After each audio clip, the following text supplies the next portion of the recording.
Leviticus 26. Rewards for obeying the Lord. Do not make statues of gods for yourselves. Do not set up a likeness of a god or a sacred stone for yourselves. Do not place a carved stone in your land and bow down in front of it. I am the Lord, your God. You must always keep my Sabbath days. Have respect for my sacred tent. I am the Lord. Follow my rules, be careful to obey my commands. Then I will send you rain at the right time. The ground will produce its crops. The trees on the field will bear their fruit. You will continue to thresh your grain until you gather your grapes. You will continue to gather your grapes until you plant your crops.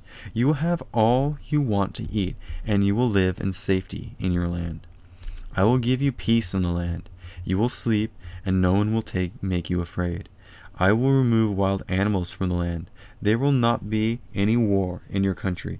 You will hunt down your enemies. You will kill them with your swords. 5 of you will chase 100, and 100 of you will chase 10,000. You will kill your enemies with your swords. I will look with favor on you. I will give you many children and increase your numbers. I will keep my covenant with you. You will still be eating last year's crops when you have to move them out to make room for new crops. I will live among you. I will not turn away from you.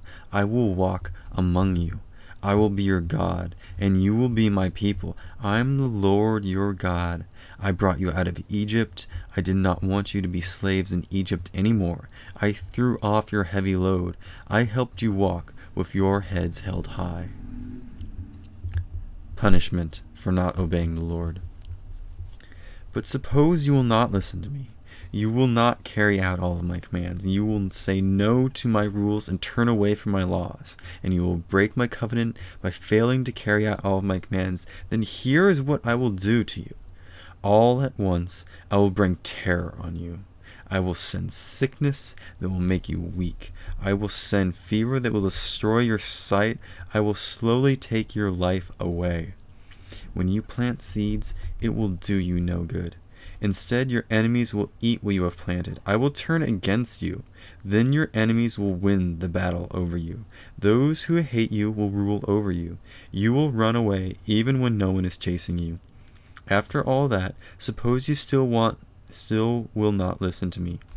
Then I will punish you for your sins 7 times. I will break down your stubborn pride.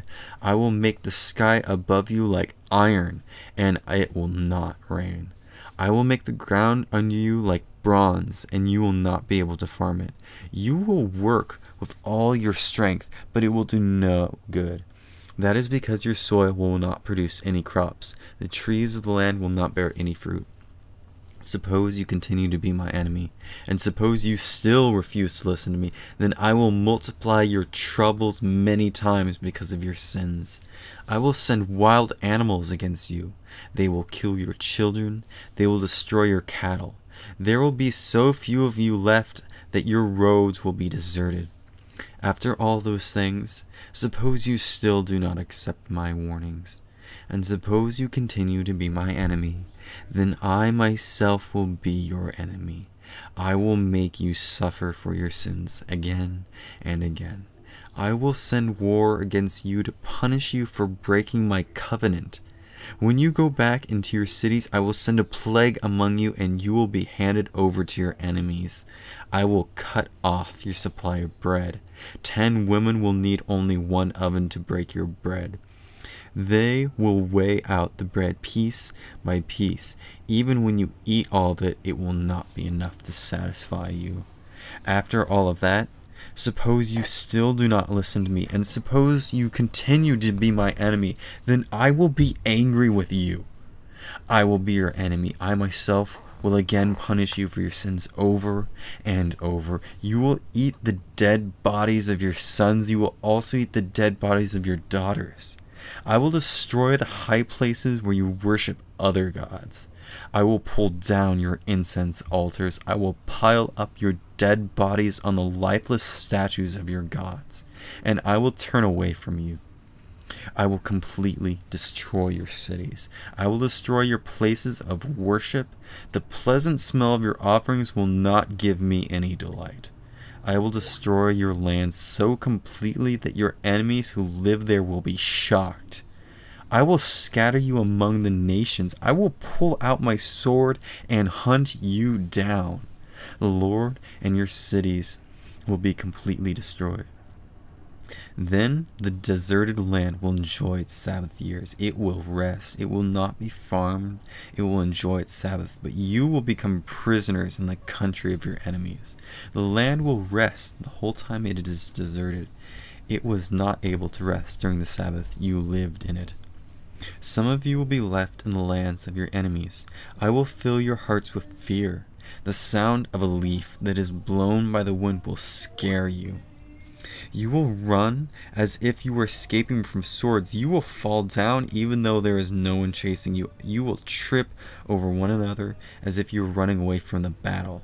You will run away even though no one is chasing you. You will not be able to stand and fight against your enemies. While you are still scattered among the nations, you will die. The lands of your enemies will destroy you. You who are left in those lands will become weaker and weaker. You will die because of your sins and the sins of your parents. But suppose you admit that you and your parents have sinned. You admit the evil and the dishonest things you have done against me, and you admit you have become my enemy. What you did made me become your enemy. I let your enemies take you into the land, but suppose you stop being stubborn. You stop being proud and you pay for your sin, then I will remember my covenant with Jacob. I will remember my covenant with Isaac. I will remember my covenant with Abraham. I will remember what I said to them about the land. You will leave the land. It will enjoy its Sabbaths while it lies deserted because you are not there. You will pay for your sins because you said no to my laws. You turned away from my rules. But even after all of that, I will not say no to you or turn away from you. I will not destroy you completely in the land of your enemies. I will not break my covenant with you. I am the Lord your God. Because of you, I will remember the covenant I made with the people of Israel who lived before you. I brought them out of Egypt to be their God. The nations saw me do it. I am the Lord. Those are the orders, the laws, and the rules of the covenant the Lord made on Mount Sinai. He made it because himself and the people of Israel through Moses.